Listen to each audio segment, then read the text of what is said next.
National Congress. And I was married to a South African freedom fighter, and he was a member of the PAC, which was Pan-African Congress. And they were arch rivals. And Mr. Mandela came to Egypt, where I was living, and I had been so used to these rivals arguing and shouting in the living room and shouting in the street against each other. There was also SWANO, which was Southwest African National Organization, and so forth. But when Mr. Mandela came, he never had a crossword to say to anyone. I was amazed. I had never seen South Africans who were that kind.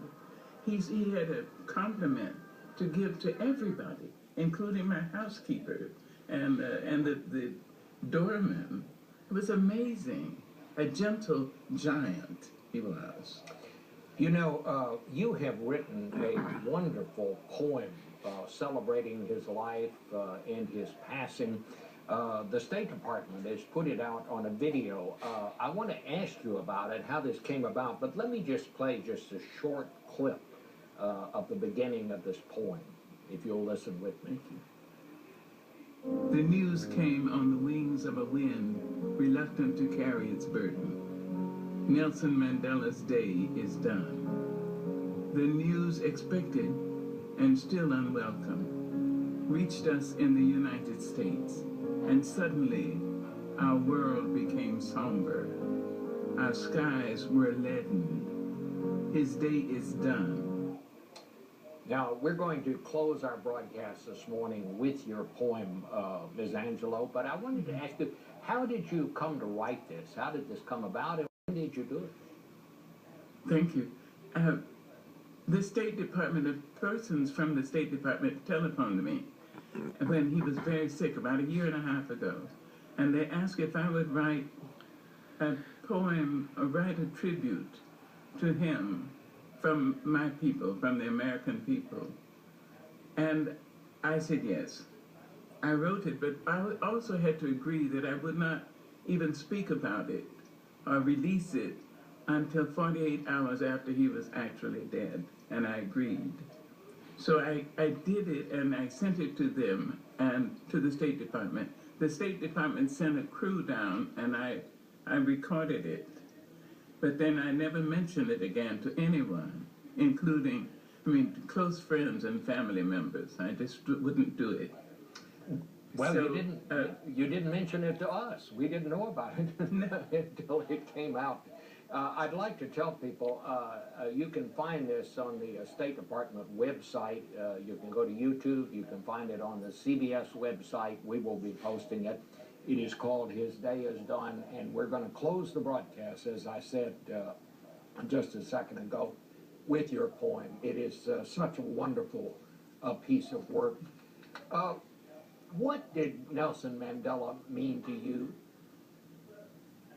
Well, Mr. Schaefer, I think that, I know that with the attitudes and the anger in South Africa after apartheid, had there been no Mandela, we would see the blood running in the street, because apartheid was so brutal and the people were so angry. The black people were so angry and the white people felt so guilty. Until Nelson Mandela, released from prison, came out smiling and holding hands with whites and holding white babies and saying, this is a time for friendship. This is about South Africa, not about Xhosa or Zulu or Shona or Boer. This is about South Africa. And Mr. Schaefer, it amazes me that today there are people who actually go to South Africa for vacation. That is the pure act and the great gift of Nelson Mandela. What do you suppose it was about him? I mean, he had this center, unlike anyone that I think we've ever known about. I mean, as I was thinking about this, I mean, it was not one particular act that Nelson Mandela did that made him a hero. It was his whole life. Where did that come from, do you think? Well, I'm trying to be a Christian, and I'm working at it anyway. I'm always amazed when people walk up to me and say, I'm a Christian. I always think, oh, already? You already got it. So I'm trying to be a Christian. I think this would be so for people who are Jews and people who are religious Jews, and people who are Muslims and Buddhists and so forth. I think it is a center in knowing there is something greater than you. And that greatness might be called Allah or Yahweh or God or whatever you call it. But there is something greater than you. And there's a good thing to do. You can stand on the good foot. You can say the kind thing. You can be generous. You can.